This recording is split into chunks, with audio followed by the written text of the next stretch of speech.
Vă salut, domnilor! M-am întors pe Argeș. Pe lumină, noroaiele par mult mai adevărate decât pe întuneric. Dar noroc că doar mașina trece momentan prin ele. Este o zi foarte frumoasă, cred că suntem pe data de 16 decembrie 2019, nu știu sigur dacă e chiar 16. Și profit de o nouă invitație de-a lui Costin. Apa e crescută. Asta înseamnă că avem de lucru cu șalău. Bănuiesc. Să vedem. Mă duc în principiu până pe la Dumitrana, în zona podului, și de acolo cred că o să coborâm ușor cu piciorul. Data trecută am făcut vreo 6 km. Mi-au trebuit 2 zile să-mi revin. E terenul foarte alunecos, în pantă, și te solicită mult. 6 km arătați de telefon și cu statul pe loc, și cu asta poate că a fost și mai mult. Da. Cam asta ar fi momentan. Vedem ce găsim acolo.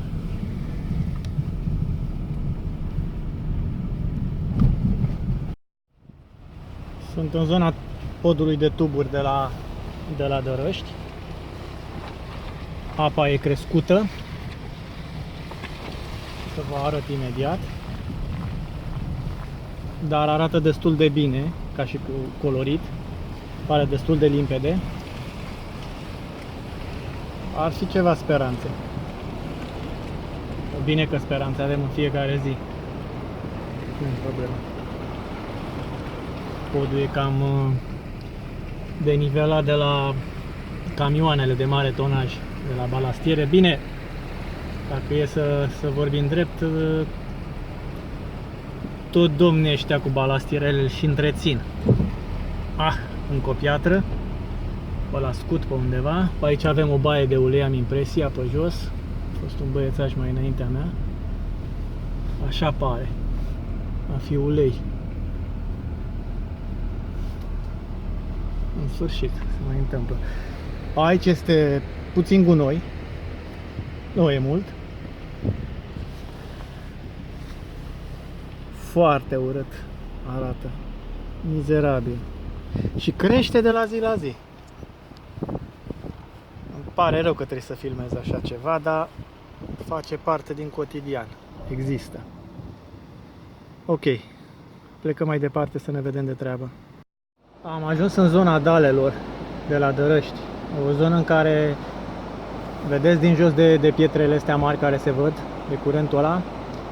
După aici mă ocup eu cu cleni, în special vara. Cleni. Să le spunem clenuți. În zilele în care apa e foarte mică, scăzută, în zona asta mă distrez cu cleni și cu obleți. Nu e ceva extraordinar, dar pentru mine e ok. Apa acum e destul de mare și sunt sigur că la întoarcere o să opresc puțin să încerc un clean. Neapărat. Sunt puțin mai sus de Dalele de la Dărăști, vreo, să zicem, 50-100 de metri. Se vede acolo și o biserică. Și vreau să vă arăt străduța asta, care e asfaltată anul ăsta. Dacă veniți prin Dărăști Ilfov, uitați-vă bine pe hartă, uitați-vă, dați pe satelit, vedeți zona Dalelor, deci de la podul de tuburi, undeva mai sus, câteva sute de metri până în kilometru sunt Dalele, se văd. Și puțin mai sus de Dale e prima străduță, da? Și cu biserica, asta o vedeți ușor, se vede crucea ușor din satelit. Puteți să ajungeți pe șosea până aici pe dig, deci, vedeți, da? Asfaltul vine până aici, eu sunt pe dig, aici avem Argeșul. Deci rețineți ca fiind un loc bun de acces direct pe dig. Zona balastierei de la Dărăști, vedeți, balastiera e pe partea cu județul Giurgiu, adică aparține de Dărăști Vlașca. Eu sunt pe malul celălalt al Ilfovului. O zonă în care vin și băieții la staționar. Acum a început să se prindă bălos. Văd că nu e nimeni astăzi aici. E apa crescută. Iar eu am fost după Știucă și Șalău data trecută pe malul celălalt. Dar malul celălalt, să știți că nu e prietenos. Am vrut să-l fac Am mai văzut pescare acolo și eram curios să-l văd. Am mers foarte mult prin boschet și noroaie. Bineînțeles, se poate veni mult mai ușor pe aici, pe lângă balastieră, dar sunt mulți câini. Este și o stână puțin mai jos, iar la balastieră sunt niște câini foarte agresivi.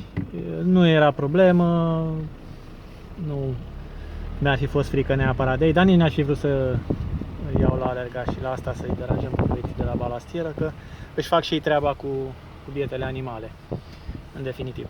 Deci vedeți zona, sunt locuri unde se poate sta frumos și acolo și aici, mizerie bineînțeles, curenți, iar aici este o insulă, o micuță insulă. Deci am dat data trecută și pe partea aceea. Locuri frumoase și cu potențial. Nu în fiecare zi, nu vă așteptați că veniți într-o zi oarecare și gata, ați plecat cu nu știu câți pești. Nu. Sunt multe zile în care vin și nu prind nimic, dar nu, asta e pescuitul. Trebuie să ne bucurăm și cu ieșitul în natură.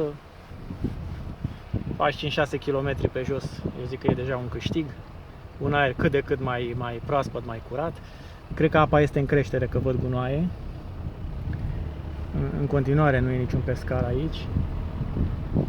Sunt pe zona insulei, da. S-au suit inclusiv pe insulă și aici sunt ceva mașini. Oh.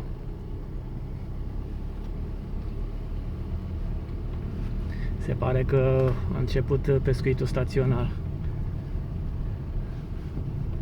Sigur. 4-5 mașinuțe aici. Vedeți? Să fiu acum condamnat că v-am arătat, da? Și dacă vă arătam eu și dacă vă arătau alții, efectul era același. Sunt mașini și pe partea cealaltă. Deci probabil că a început, că în principiu toată iarna se stă aici la Bălos. Astăzi e și o vreme foarte frumoasă, îmi continui drumul, da? Aici deja suntem pe capătul celălalt al insulei care desparte Argeșul în două brațe, braț principal și unul secundar. Se vede că și aici deja mai sunt încă 5 mașini. Deci clar că lumea a ieșit să se bucure de vremea asta bună. Cum am ieșit și eu de fapt și cu prietenii, cu Costin și cu Niconcrive. Vedeți băltoacele astea care se alimentează din când în când din Argeș. Să știți că pe aici vă mai puteți distra în zilele cele mai negre cu niște mârlițe. Dar frumos ar fi să le și eliberați. Așa cum facem noi, pentru că e păcat, sunt mici, sunt subdimensionate.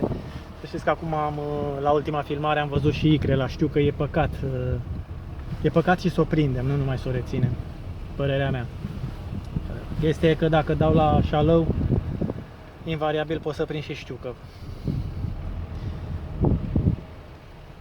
Mă rog, și vorbesc de partea morală a lucrurilor, pentru că legal ordinul de prohibiție abia a ieșit sub formă de proiect, urmând să se mai discute diverse chestii, după care să fie publicat în monitor. În momentul în care se publică în monitor oficial, știu că intră în prohibiție până pe 15 martie. Deci legal putem să o pescuim, dar moral, părerea mea, dacă deja are icre și am văzut-o că are icre, ar fi să fim puțin mai reținuți. Atât cât putem fiecare. Pentru că nu suntem toți construiți la fel și ne mână diverse interese. Asta e. Foarte frumos se vede Argeșul, vede. Păcat că sunt gunoaiele astea, trebuie să o spun de fiecare dată.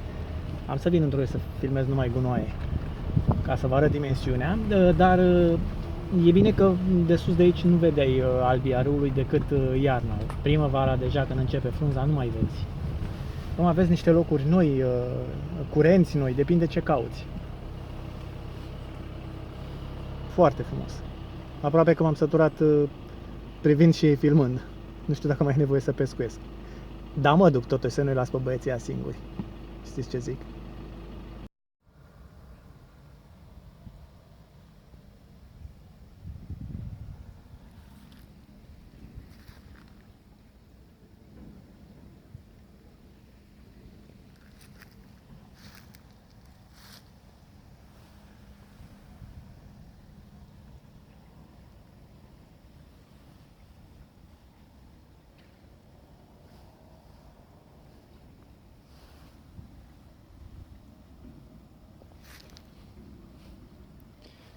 N-ar fi foarte tulbure.